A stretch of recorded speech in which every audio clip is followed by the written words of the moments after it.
Is my inspiration. Boss, చాలా నేర్చుకున్నా life లో. ఒక్కసారైనా కలవాలే, సెల్ఫీ దిగాలే. Hard work is the first point. దాంతో పాటు క్యారెక్టర్ చాలా ఇంపార్టెంట్. హార్డ్ వర్క్ ఎంత చేసి నువ్వు ఎంత సూపర్ స్టార్ అయినా నీ క్యారెక్టర్ లేకపోతే వేస్ట్. కష్టపడి పనిచేసే వాళ్ళు ఎప్పుడైనా సక్సెస్ అవుతారు. అంత కష్టానికి నిదర్శనం ప్రభాస్. చిన్న పెద్ద అని లేకుండా ప్రభాస్ అందరినీ డార్లింగ్ అనిపిస్తాడు.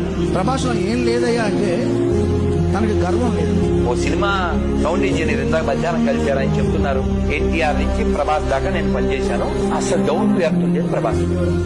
అసలు కొమ్ముళ్ళు ఏదో ఇంటర్నేషనల్ స్టార్ ని అలా ఏమీ లేదు. చాలా humble person, pure soul sir ఆయన. మంచి ఆత్మ, అందరి మీద చాలా ప్రేమ చూపించాను సార్. ఈవెన్ ఒక సింగిల్ యాక్టర్ కూడా ఈవెన్ వెనకాల కూడా నెగిటివ్ చెప్పరు ఆయన గురించి. అవును సార్, అదే ఎక్స్ట్రాడినరీ. ఇంకా అంతకంటే ఎక్కువ ఏం అడగలేము sir. Super. I know, I agree with you.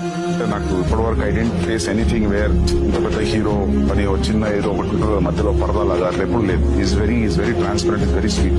He doesn't look like a superstar. He doesn't look like a pan-India star.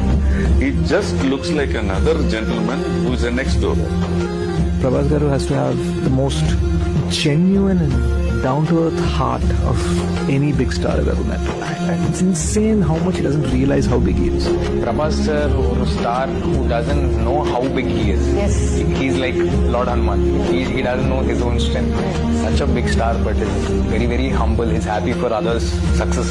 ఒక్క హీరో గురించి యాంటీగా మాట్లాడు, ఒక్క సినిమా గురించి యాంటీగా మాట్లాడు.